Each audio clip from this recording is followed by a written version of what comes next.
High নমস্কার সবাইকে, আমার নাম সঞ্জয়। আপনারা সবাই দেখছেন এসপি ফার্মা। আজকে একটা নতুন আপডেট নিয়ে এলাম। গুড ইভিনিং সবাইকে আরেকবার। আজকে নতুন আপডেট হলো এই যে যাদবপুর ইউনিভার্সিটির এমফার্ম অ্যাডমিশনের জন্য প্রভিশনাল মেরিট লিস্ট ক্রিয়েট হয়ে গেছে। কয়েকদিন আগে ডকুমেন্ট ভেরিফিকেশনের জন্য সবাইকে ডাকা হয় এবং এই ডকুমেন্ট ভেরিফিকেশনের পরে আজকে মেরিট লিস্ট পাবলিশ হয়ে গেছে। সবাই এটা দেখতে হলে JUFET, আমি আরেকবার লিখে দিচ্ছি, লিখে দিলে ব্যাপারটা আরও বুঝতে সুবিধা হবে। Jadavpur university AFET, faculty of engineering and technology, AFET dot অ্যাডমিশনে যদি সবাই সার্চ করা হয় তাহলে কিন্তু দেখতে পাওয়া যাবে JU.FET.admission। JU.FET.admissionে যদি সবাই ক্লিক করে দেখো তাহলে তার মধ্যে গেলে এখন কিন্তু সবাই যাদবপুর ইউনিভার্সিটির এমফার্ম অ্যাডমিশনের প্রভিশনাল মেরিট লিস্ট দেখতে পাওয়া যাবে। আচ্ছা, এই লিস্টের অনেক কিছু জিনিস আমাদের জানা, অনেকেই গেলেই সেখানে দেখতে পেয়ে যাবে। মোটামুটি যতটুকু আমার কাছে খবর আছে প্রায় 82 থেকে 86 জন, যেটা আমি দেখতেও পেলাম 86 জনই মোটামুটি এসে ডকুমেন্ট ভেরিফিকেশন করাতে এসেছিলো এবং এদের নামই মোটামুটি এখানে পাবলিশ হয়েছে। এবং এখানটায় অনেক কিছু জিনিস আছে, অনেক কিছু বলার আছে, তাই জন্য এই ভিডিওটা বানানো। না হলে লিস্ট তো সবাই এমনি দেখে নিতেই পারে। এই বছরের লিস্টের কয়েকটা নতুন নতুন জিনিস এইগুলো যে এবারে আগের বছরের থেকে কম জন এসেছিল, এটা একটা বড় খবর। কিন্তু ব্যাপারটা হলো কি, আগের বছরের থেকে এবছর যারা উপরের দিকে র্যাঙ্কার স্টুডেন্ট, যাদের 99 পার্সেন্টাইল বা 98.5 পার্সেন্টাইলের ওপরের ছেলেমেয়েরা বেশি এসেছিলো, তাই জন্য হয়তো লোক সংখ্যা অনুযায়ী কম এসছে, কিন্তু ভালো ভালো র্যাঙ্কের ছেলেরাই কিন্তু মোস্ট অফ দ্য ছেলেমেয়েরা এসছে। তাই জন্য যাদের কাস্ট আছে তাদের আলাদা হলেও জেনারেলদের জন্য, ইউআরদের জন্য, আনরিজার্ভ ক্যাটাগরিতে অনেক অনেক ওপরের দিকে যাওয়াটা উচিত। যদিও নাইপারের ফার্স্ট ফেজ হয়ে গেছে কয়েকদিন আগে, তাতে কিছু ছেলে বাইরে যাবে বা কিছু ছেলে অন্যান্য ইউনিভার্সিটিতে ভর্তি হয়েছে। কেউ পিইউর জন্য ট্রাই করবে পাঞ্জাব ইউনিভার্সিটি, যেটাকে ইউআইপিএস বলা হয়, পাঞ্জাব ইউনিভার্সিটি, যেটা চণ্ডীগড়ে অবস্থিত। এসব তো আছেই। এর সঙ্গে সঙ্গে তাই জন্য কিছুটা কম গেলেও এবারে কিন্তু আমি এটুকু বলতে চাই যে এবারে অনেক বড় বড় পার্সেন্টাইল, ভালো পার্সেন্টাইল অনেক বেশি সংখ্যা এসছে আগের বছরের তুলনায়। তো আমরা সেগুলো নিয়েই দেখবো একটা করে।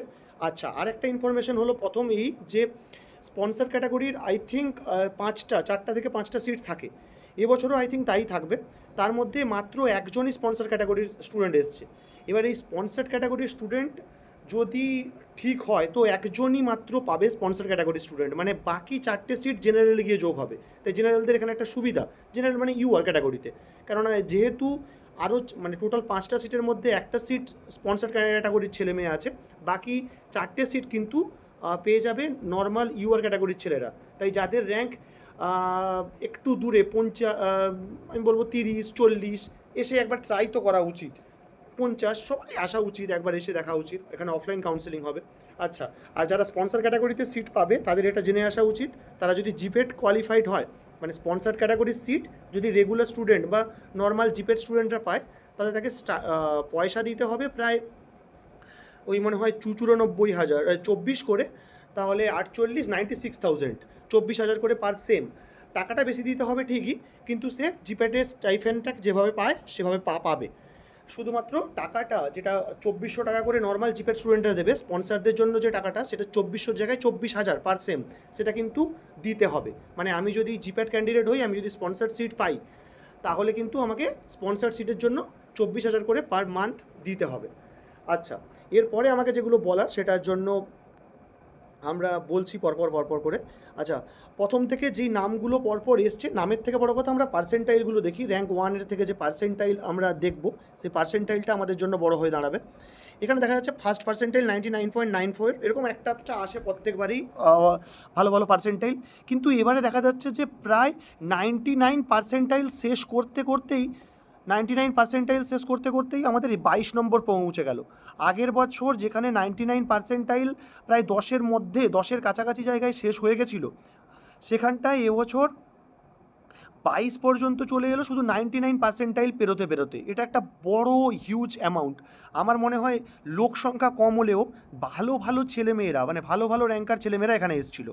হ্যাঁ, এটা ঠিক যে তখনও পর্যন্ত হয়নি, নাইপারের ফার্স্ট ফেজ হয়েছিল না, তাই জন্য কিছু ছেলে এখান থেকে বাদ যাবে, তাও এটা আমি মনে করি ওভার, কেননা 99% ছেলেমেয়েরা 22 র্যাঙ্ক পর্যন্ত, এটা প্রচুরই ওভার। তারপরে 98 যখন স্টার্ট হলো, 98 শেষ হতে হতে 98.5, যেটাকে আমরা অন অ্যাভারেজ ভালো র্যাঙ্ক বা ভালো জায়গা ধরে চলি, যে 98.5, 98.6 is a good rank for UR category, সেখানে 98.5 এই কথাটা পৌঁছতে পৌঁছতে আমরা দেখতে পাচ্ছি যে প্রায় 35 নম্বরে পৌঁছে গেছে। 35 নম্বরে ইউআর ক্যাটাগরির ছেলের জন্য প্রচুর প্রবলেম ক্রিয়েট হতে পারে। তাও আমি বলবো যে অবশ্যই আসতে দেখতে কি হয়, কিন্তু আমি বলবো লোক সংখ্যা কম হলেও এবারে প্রচুর পরিমাণে ভালো ভালো র্যাঙ্কার ছেলেরা ওপরের দিকে এসছে। টোটাল দেখতে পাওয়া যাচ্ছে এখানে 86 নম্বর পর্যন্ত নাম আছে। সবাই নিজের নামগুলো চেক করো, নিজের আধার কার্ড নাম্বার ঠিক আছে কিনা, কাস্ট ঠিক আছে কিনা, ডেট অফ বার্থ এবং তাদের আমাদের বি ফার্মের পার্সেন্টেজ যেটা দেওয়া হয়েছে ওটা ঠিক আছে কিনা।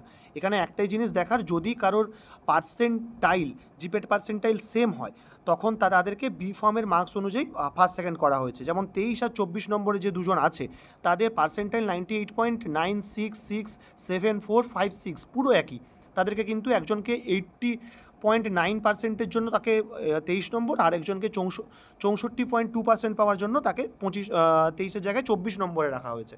তাই জন্য ফার্স্ট প্রেফারেন্স পেয়েছে জিপেট পার্সেন্টাইল, সেকেন্ড প্রেফারেন্স পেয়েছে বি ফার্মের মার্কস। আই থিঙ্ক সবাইকে বোঝাতে পারলাম, আর বেশি লং ভিডিও করব না। সো সবাই ভালো থেকো, সুখে থেকো, এবং এর পরের দিন আমাদের কাউন্সিলিং আই থিঙ্ক 15 তারিখ আছে। সবাই এসো এবং কাউন্সিলিং করাও। কোনো প্রবলেম হলে আমাদের বিভিন্ন ছেলেমেয়েরা থাকবে সেখানে, স্যার ম্যামরা থাকবে, ওদের কাছ থেকে সব কিছু সুযোগ তোমরা আই থিঙ্ক পেয়ে যাবে। এরপরে আমি একটা কথা বলতে চাই, যদি আরও কিছু জানার থাকে তাহলে আমাদের কমেন্ট বক্সে কমেন্ট করো, নিশ্চয়ই উত্তর দেওয়া হবে। Thank you, tata.